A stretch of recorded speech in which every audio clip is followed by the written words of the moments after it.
tell us about your motivation. Sure, that's a good question, actually. I think for me, probably like many artists, my time actually at home, being a full-time artist isn't really true. I'm Yeah. really, I'm a mom and a housewife and doing a lot of actual art business. So I'm on the computer a lot. I'm with my galleries a lot. I'm sending artwork out. I'm doing my website. And so I feel like I rarely get actual time to just paint. And of course, along with, all the needs of family and things like that. So for me, an art residency is an incredible time just to focus on making art and almost nothing else. And I would say that's my main reason. And the other reason would be that for me as an artist, I need kind of new input on a regular basis. And so by Yeah. traveling the country or traveling the world, I have the opportunity to kind of take in a new scenery and new experience, which helps develop a new narrative or a new color palette and things like that. I mean, there's always lots of distractions. There's always lots of other things that we need to do, isn't there? Yeah. I know that when I went to Germany this last time, in February, it was just painting and drawing in a concentrated way that honestly I don't know if I'd ever done before. But what I find is that even within, like I was just in Ireland literally last week, for 2 weeks on a residency, and within 4 days of just pretty much nonstop painting, Yeah. my brush could do whatever I wanted it to do. Like I never have that feeling when I'm Yes. home and I'm painting and then I have to go do this and then I stop and I go do this and then I'm not that I don't take breaks during a residency, but there was just something about the act of painting very, very regularly that I become, and it seems to happen on every single residency, I become very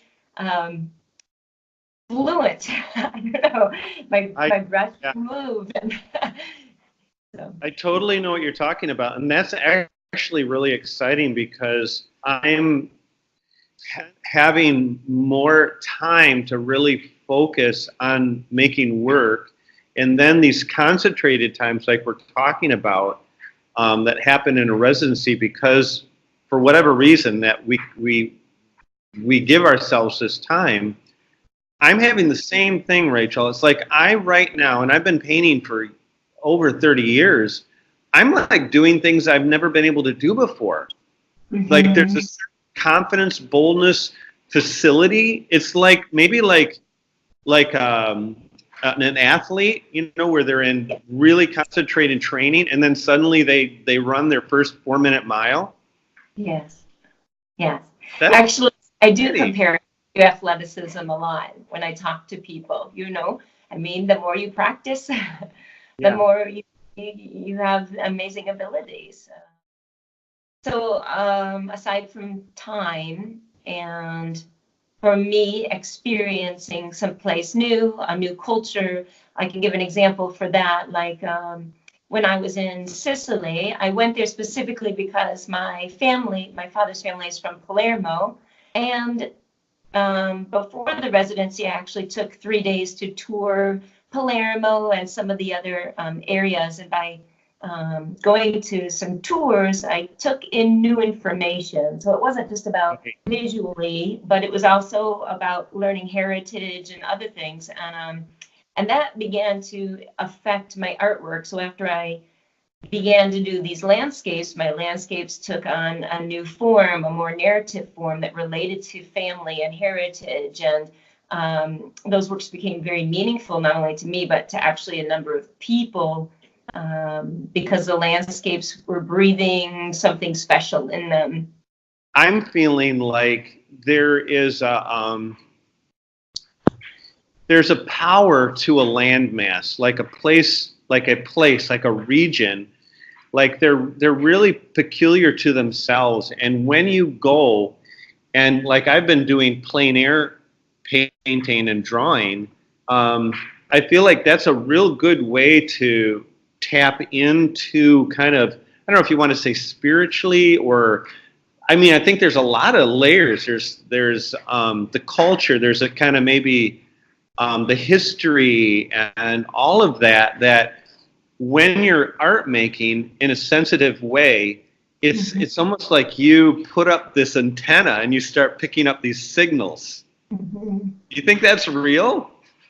Oh, yeah. Especially if you're interacting, I think, in the community, which, every artist has their own way, but in many residencies, I find a lot of artists just staying in the studio, which might work for them. But for me, I actually get out and I ride my bike or I walk to the community and I, talk to neighbors. And for the residency in Ireland, I spent 4 days just backpacking before the residency, just so that I could take in the community, the people. I stayed on a sheep farm, and it's obvious that you have really invested in this artist residency abroad thing. And because, I mean, as much as I respect you, I'm different than you too. And I feel like I need to really focus, because I can get so distracted, frankly, and spread thin. Yeah. Well, I don't think that's unusual. Many of the artists on art residencies I've been on have been there multiple times. Like one was in Ireland. She was like, I've been to McDowell 5 times. And I'm like, oh, I'd love to go just once.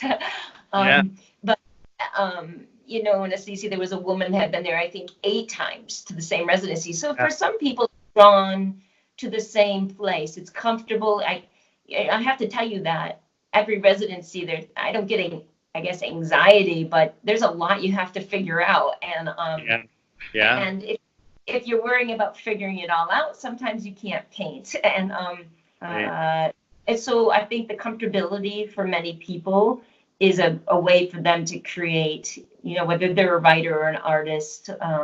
But for me, it's almost the unsurety of it all makes it exciting, which brings about art for me. Do you have this experience? And I'm asking because I have, I was just in Austin. I literally came back last night at midnight, and I was there for 2 weeks, and it feels like one of the coolest cities in the world, And then I'm coming back to my hometown of Grand Rapids, which you know very well, which is, it's a bit of a plain Jane compared to a city like that, And do you ever have this, I just want to stay here in Palermo or wherever? Yeah, I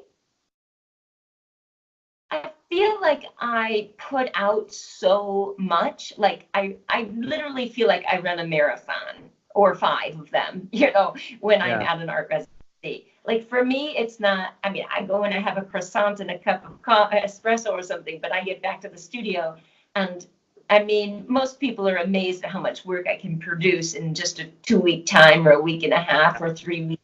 Yeah. And so I feel so exhausted that I don't know. If it was a 2-month residency, I would probably handle it differently. If you're going to be in Ireland for 3 months, I'm guessing you would probably pace yourself in a different way, Yeah, I would suppose so. I don't know how that would influence my art, Maybe I'm always a fast worker, so I don't know. I'm not sure. I would like to experience it, but yeah, that's true. But as far as big city to Grand Rapids, I don't think I'm a big city girl. Usually I go where it's a small village because I like to interact with the people. So Grand Rapids to me is kind of a big city, even though I know it's not. And my gallery is there. And so I get excited to go back home and, unroll my canvas. And, that's part of the excitement too, because they delight in seeing what I've done and hearing the stories. And Yeah. I know. And I don't, for me, it's not so much, Austin is a pretty good sized city, but when there was a time, I remember this very clearly. I'm right along the river Isar, which flows through Landshut on the way to Munich. And it was getting to be that light, that's kind of slanted light, the early evening light. I'm painting along the river. St. Martin's Church bells start going. And then the accordionist at the cafe down the river starts playing, and that overlays with the church bells. And I'm like, how can I go back? Yeah. Like, how can I leave this? Yeah. But the thing is, what's funny is this morning I wake up and I'm like, I like my studio. I like my hometown still. It's just Grand Rapids, but my dad used to say, you bloom where you're planted. Bloom where you're planted. I think the truth, maybe, Rachel, and maybe artists understand this in a special way, is that, and this sounds really corny, but every place is really cool. Yeah. Yeah. You're very gracious to do this with me, and you're so good at what you do, and please keep doing it, okay? Little studio or big studio, all right? All right. Okay. Keep connected with me, all right? For sure. Thank you so much for the interview, Rick. We appreciate you too. Okay, bye-bye.